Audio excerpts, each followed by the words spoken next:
గురుగారు ఆశ్లేష నక్షత్ర జన్మ జాతకులకు కుక్కుటేశ్వర స్వామివారి పూజనైతే సూచిస్తారు. అలా ఎందుకు సూచిస్తారంటారు? తప్పకుండా చెప్తానండి.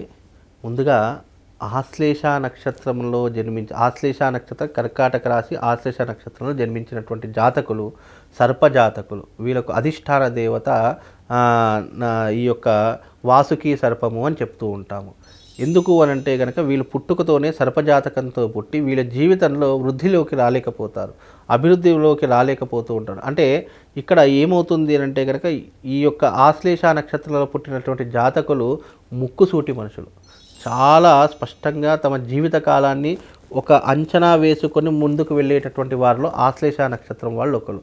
మళ్ళీ ఆశ్లేష నక్షత్రంలో పుట్టిన జాతకులు చాలా అందంగా ఆకర్షణీయంగా ఉంటారు. ఎవరినైనా సరే ఇట్టే ఆకట్టుకునేటటువంటి వారిలో ఆశ్లేష నక్షత్ర జాతకులు ఒకరు అని చెప్పుకోవచ్చు.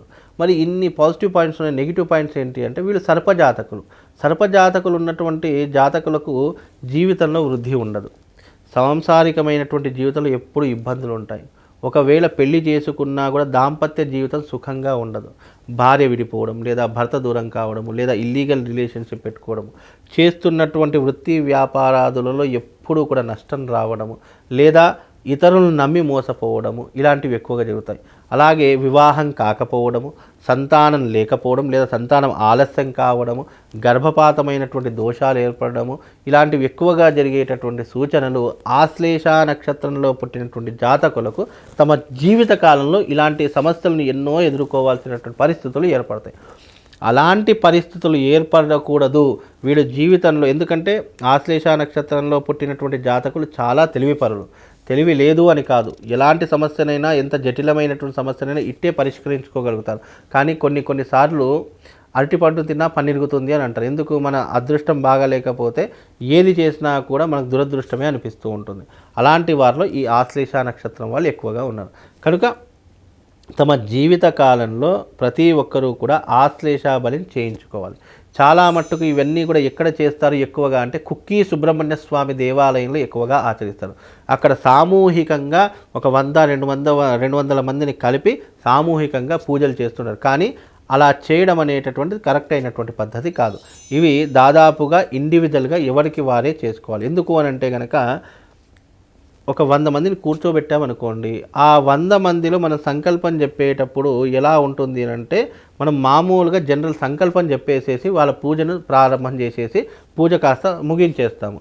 కానీ ఎప్పుడైతే ఇండివిజువల్గా కుటుంబ సమేతంగా కలిసి ఈ యొక్క ఆశ్లేష బలి ప్రదానం చేసుకుని వాళ్ళకున్నటువంటి సమస్య తొందరగా క్లియర్ అవుతుంది. ఎందుకంటే 100 మంది కూర్చున్నప్పుడు 100 మందికి ఒకే రకమైనటువంటి సమస్య ఉండదు. ఒకరికి వివాహ సమస్య ఉంటుంది, ఒకరికి సంతాన సమస్య ఉంటుంది, కొంతమందికి జీవన సమస్య ఉంటుంది, కొంతమందికి వ్యాపార సమస్య, ఆర్థిక సమస్య, లేదా వైవాహిక జీవితం, ఇలా ఒక్కొక్కరికి ఒక్కొక్క బాధలు ఉంటూ ఉంటాయి. అందరికీ ఒకే రకమైనటువంటి పద్ధతే చేస్తాను అంటే శాస్త్రం ఇక్కడ అంగీకరించదు.